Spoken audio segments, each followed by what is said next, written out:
E eu quero te perguntar, qual é a tua visão do futuro dos restaurantes corporativos, considerando as mudanças, as constantes mudanças de comportamento das pessoas e especialmente tendências como o home office, por exemplo. Quais são os desafios que isso traz para o segmento de restaurantes corporativos e como tu vê o futuro desse segmento em função desse contexto? Vamos lá. O home office hoje é uma realidade. Especialmente, vou tentar dividir.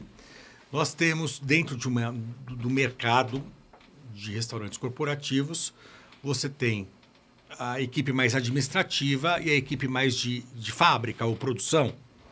E você entende que a parte administrativa utiliza maior o modelo de home office.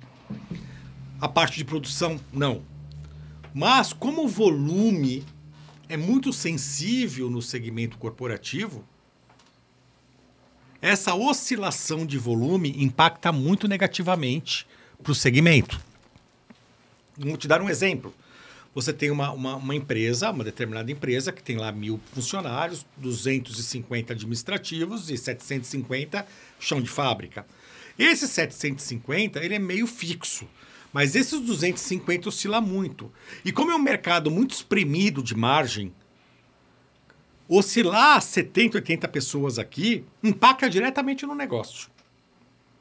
Traz do negócio que a equação é simples no segmento de restaurante corporativo. Para você fazer aquele lucrinho projetado, que já é uma margem pequena, você tem que ter fielmente aquele volume estabelecido de refeições acontecendo. Um desvio aqui acaba com o teu mês.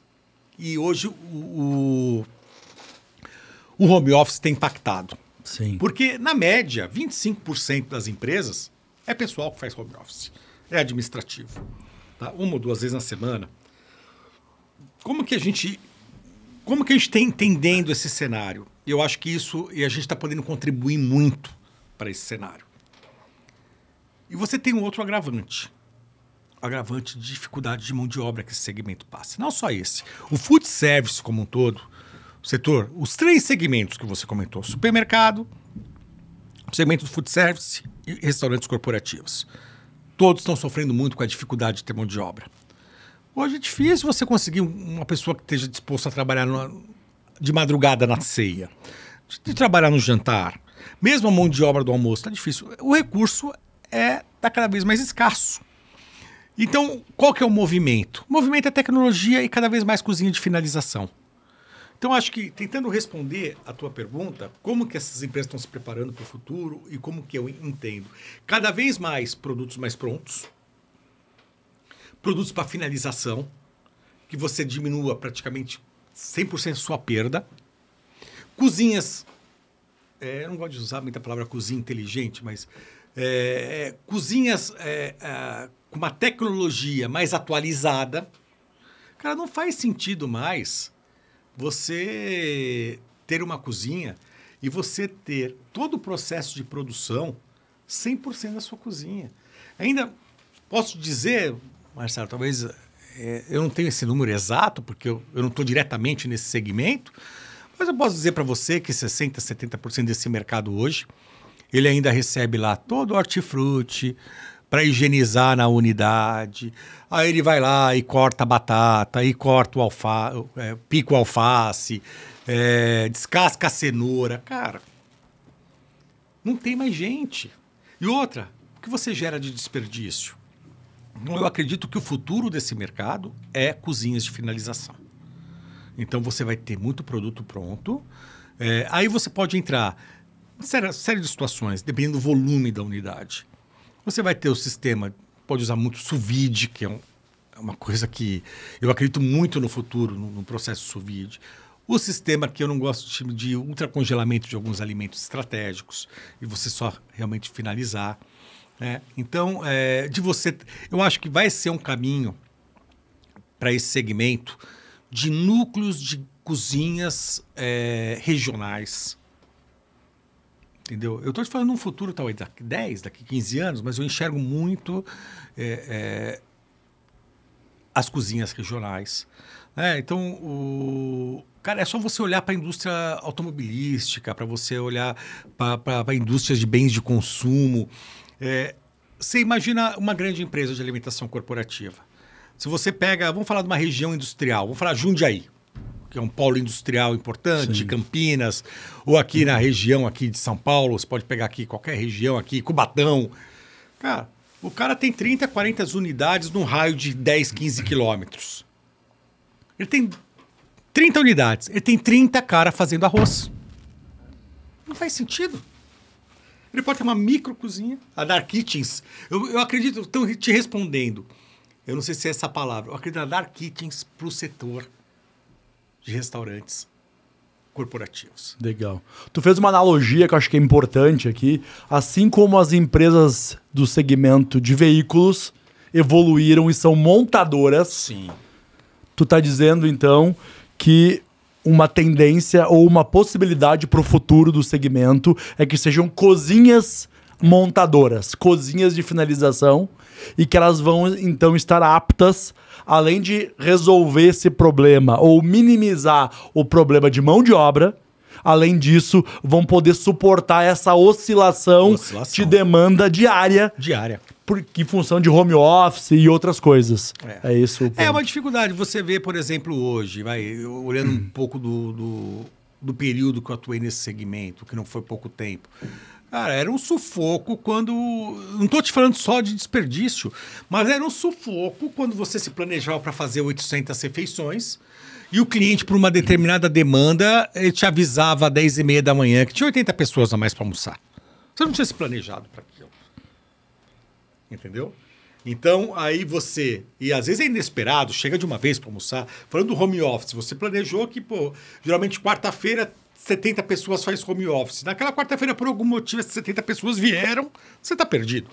Você não se planejou para isso. Então, eu acredito muito em cozinhas de montagem. E, assim, eu acredito e já estou vendo empresa já nessa direção. Tá? Eu estou vendo uma ou duas empresas que já estão à frente aí, já pensando nisso. E nós temos hoje também, Marcelo, falando um pouquinho da Unox, nós temos hoje equipamentos que facilitam muito esse processo de otimização. Né? No caso do Evério, para antecipação de jantar e ceia, forno só para regeneração.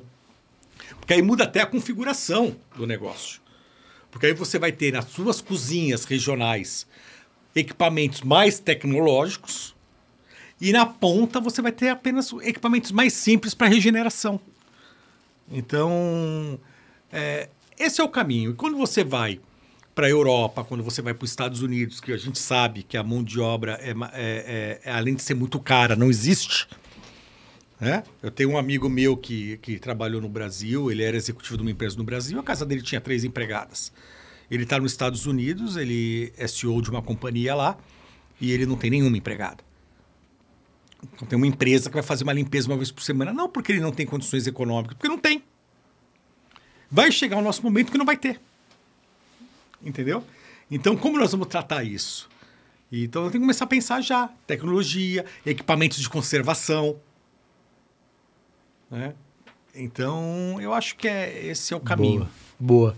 Você trouxe esse ponto, então, né, importante dos volumes maiores no restaurante corporativo e, em contrapartida, margens bem menores. Sim.